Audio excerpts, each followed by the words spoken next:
Ok. Moi, c'est Anga Malongo Mapaga Marlise. Présente-toi. J'ai donné mon nom. C'est pas juste le nom. Qu'est-ce que tu fais? Tu as quel âge? C'est ça la présentation.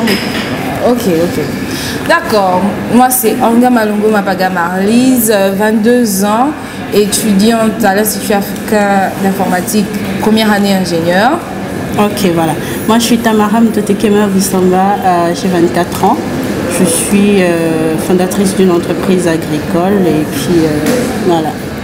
D'accord. Alors, on s'est retrouvés en Égypte par l'intermédiaire de Junior Achievement, qui nous a donc sélectionnés pour participer au Africa Code Hackathon 2018.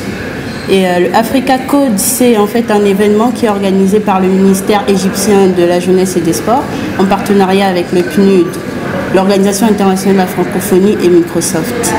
Donc c'est un événement qui permet de renforcer les capacités des jeunes femmes africaines dans le domaine du numérique et pour leur permettre de créer des solutions qui peuvent aider à atteindre les objectifs de développement durable. C'est un événement qui regroupe 8 pays, le Congo, le Rwanda, la Côte d'Ivoire, le Sénégal, l'Égypte, la Tunisie, le Maroc. Oui, on a eu le deuxième prix de l'innovation, la solution technologique, donc à l'issue des formations qu'on a eues. Il fallait qu'on crée une solution par rapport à un problème majeur qu'on rencontre dans notre pays. Et donc grâce à notre solution, on a pu remporter donc la deuxième place. C'était difficile dans la mesure où on est parti en équipe.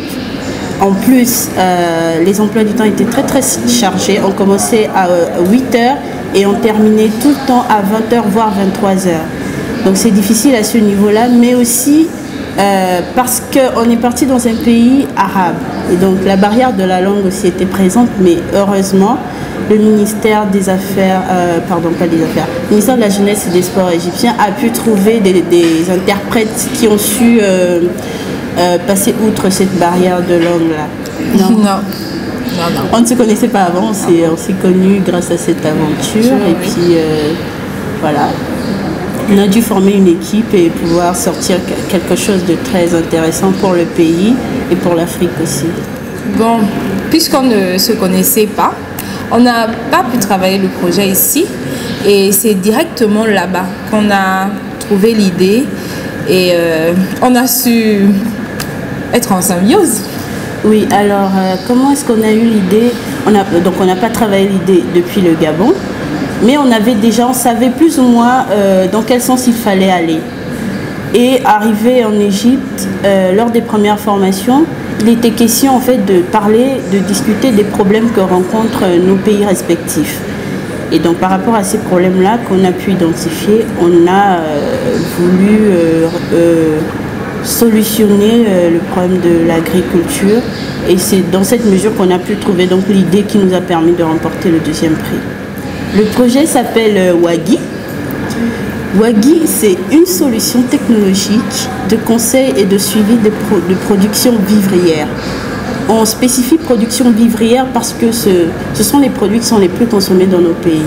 Et donc, Wagi permet simplement à un agriculteur de pouvoir bénéficier d'un conseil de la part d'un agronome, pouvoir avoir accès à des investisseurs et recruter aussi de la main-d'œuvre jeune.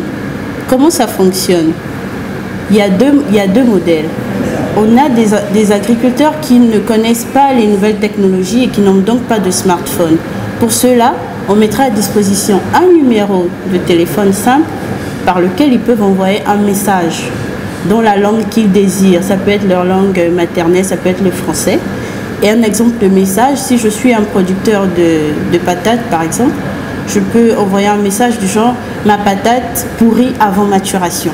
Nous, à Wagi, on reçoit ce message et on met à disposition un agronome qui répond. Ça, c'est pour ceux qui n'ont pas de smartphone. Pour les producteurs qui ont un smartphone, il suffit d'installer l'application, de créer un compte et à partir d'une photo, vous prenez une photo du problème que vous rencontrez ou vous faites une note vocale. Là aussi, dans la langue que vous voulez, nous, on reçoit, tous ceux qui ont l'application et surtout les agronomes reçoivent le message que vous envoyez et vous bénéficiez d'un conseil. L'autre partie de Wagi, c'est les investisseurs peuvent également avoir accès à une carte d'identité économique en fait des agriculteurs. Ça veut dire que si tu as l'application Wagi, tu remplis un profil économique de ton entreprise, de ton activité. Et moi, je suis un investisseur, j'ai l'application, je reçois des WAG. Le WAG, c'est une alerte en fait. C'est une alerte qui permet de dire, ben voilà, vous avez tel producteur qui a besoin, qui a une production disponible et je peux directement répondre si j'ai un besoin, répondre. Et l'autre partie, c'est Wagi, une application également pour les jeunes.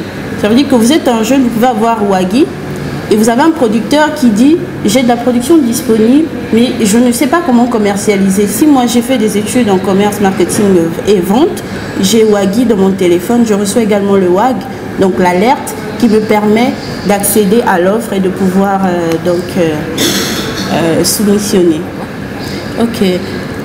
Avant de partir, on n'a pas reçu de soutien du ministère de l'Agriculture parce qu'évidemment, on ne savait pas encore que ça allait être un projet agricole. Mais maintenant qu'on a remporté le prix, qu'est-ce qu'on espère du ministère de l'Agriculture? C'est qu'il nous accompagne. C'est un soutien technique surtout dont on a besoin parce que c'est une solution qui demande la mobilisation d'ingénieurs agronomes. C'est une solution qui demande aussi l'intervention des services délocalisés du ministère de l'Agriculture à l'intérieur du pays pour pouvoir vulgariser la solution auprès des agriculteurs. Donc c'est dans ce sens-là qu'on voudrait travailler avec le ministère de l'Agriculture, qu'on leur présente notre solution, qu'on voit dans quelle mesure travailler avec leurs ingénieurs agronomes, leurs experts, parce que c'est eux qui ont l'expertise du domaine, et puis comment faire en sorte que le maximum de producteurs puissent bénéficier de cette solution-là. Eh bien, ce qui nous motive effectivement, c'est ce défi-là, de se dire qu'une femme aussi peut réussir dans le domaine informatique, comme un homme en fait. Donc souvent, on retrouve les femmes dans beaucoup plus les métiers administratifs, le secrétariat, etc. Mais là, grâce à cette solution, on montre aussi aux jeunes femmes qu'elles peuvent faire des études d'informatique et réussir dedans en fait. Voilà. Et en plus, les initiatives comme Africa Code, c'est des initiatives qui sont là pour non seulement réveiller ou mettre en exergue les femmes qui font dans l'informatique ou dans le numérique, mais également de renforcer les capacités.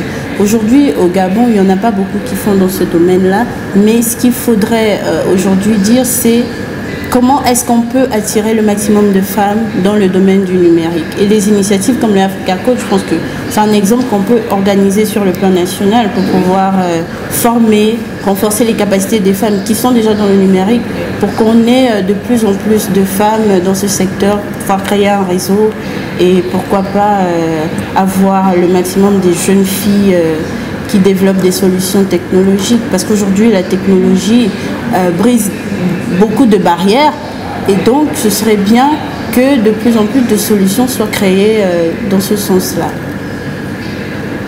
Merci. Merci.